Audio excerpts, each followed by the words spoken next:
Sejak presiden pertama hingga era presiden SBY, sudah tak terhitung berapa aset negara yang jatuh ke tangan negara lain. Untungnya, Indonesia memiliki seorang presiden bernama Joko Widodo. Berkat tangan dinginnya, aset-aset tersebut berhasil diambil kembali. Jokowi membuktikan kapasitasnya sebagai pemimpin negara, padahal sebelumnya banyak yang meragukan kemampuannya. Lalu, apa saja aset negara yang berhasil direbut Indonesia era Presiden Jokowi? Berikut 5 aset negara yang kini kembali ke pelukan bangsa. Mari simak videonya. Namun sebelum ke videonya, mari klik subscribe-nya dan nyalakan notifikasinya. 1. Larangan ekspor nikel. 2 tahun yang lalu, Presiden Jokowi menghadiri pertemuan G20 di Roma, Italia. Di sana, ada perwakilan 16 negara yang rencananya akan menandatangani kerjasama rantai pasok global. Jokowi awalnya tertarik untuk ikut dalam kerjasama itu, tapi ia dibuat kaget lantaran salah satu isi kontrak perjanjiannya mengharuskan Indonesia untuk mengekspor bahan mentah. Jokowi pun tidak jadi menandatangani perjanjian tersebut dan membuat anggota forum meninggalkan ruangan, atau dengan kata lain, pertemuan gagal dilanjutkan hanya karena Indonesia tidak ikut dalam kerjasama tersebut. Menurut Presiden Jokowi, pertemuan itu ditunjukkan hanya untuk mengincar kekayaan alam Indonesia saja. Menurutnya lagi, kalau terus mengekspor bahan mentah, kapan Indonesia bisa melakukan hilirisasi, dan ia ingin Indonesia jangan sampai dibodohi oleh negara lain dengan tidak menjadi pengekspor bahan mentah lagi. Lebih-lebih, ia berharap Indonesia bisa memproduksi bahan mentah sendiri menjadi barang yang lebih bernilai tinggi, seperti nikel yang kita tahu memiliki harga sangat fantastis di pasar dunia. 2. Akuisisi saham Freeport. Setelah 50 tahun dikuasai asing, pada tahun 2018, Presiden Jokowi sukses mengambil kembali tambang emas terbesar di dunia, Grasberg, Papua, dari Freeport-McMoRan, Amerika Serikat. Secara jelasnya, Indonesia dengan PT Inalum Persero sebagai perwakilannya berhasil menjadi pemegang saham mayoritas Freeport Indonesia, yaitu sebesar 51%.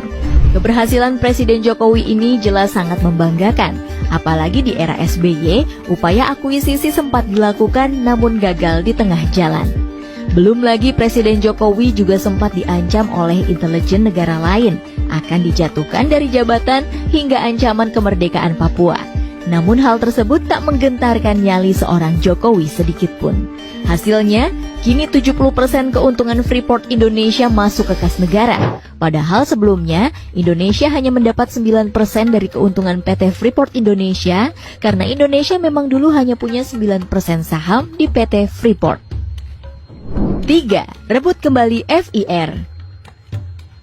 September 2022, Jokowi kembali menggebrak.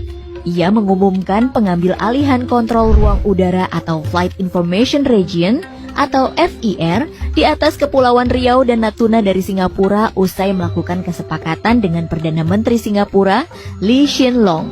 Secara otomatis area FIR Indonesia yang dihandle Jakarta menjadi semakin luas hingga 249.575 km persegi. Menurut Menko Bidang Maritim dan Investasi Luhut Binsar Panjaitan, tujuan utama pengambil alihan FIR agar memperlihatkan bahwa Indonesia sebagai negara yang berdaulat dan bisa mengelola wilayahnya sendiri. Selain itu, Presiden Jokowi juga menyebut pengambil alihan FIR ini bisa menambah pendapatan negara, bukan pajak, untuk modernisasi peralatan navigasi penerbangan dan pengembangan SDM tanah air. 4.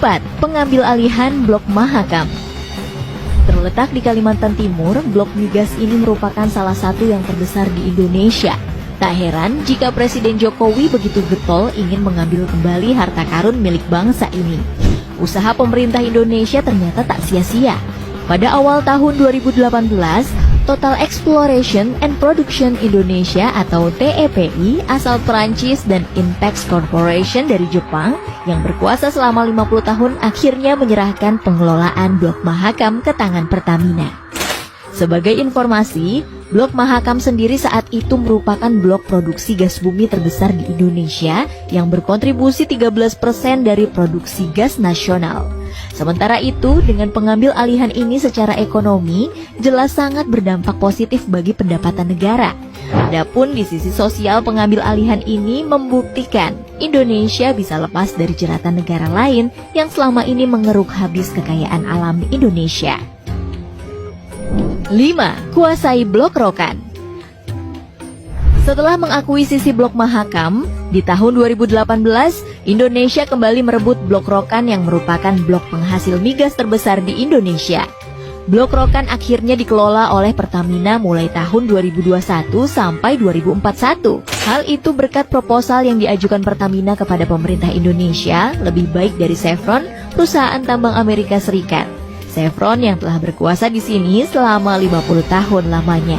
Salah satu isi proposalnya ialah memberikan keuntungan kepada negara sekitar 57 miliar US dollar atau setara 825 triliun rupiah selama 20 tahun ke depan.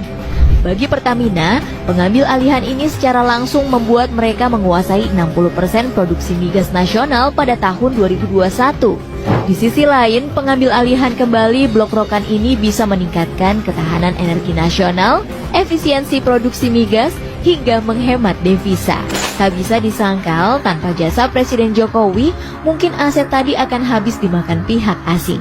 Di sisi lain, jika aset-aset di atas tadi sudah menjadi milik Indonesia sejak dulu kala, mungkin saat ini Indonesia sudah menjadi negara maju di dunia.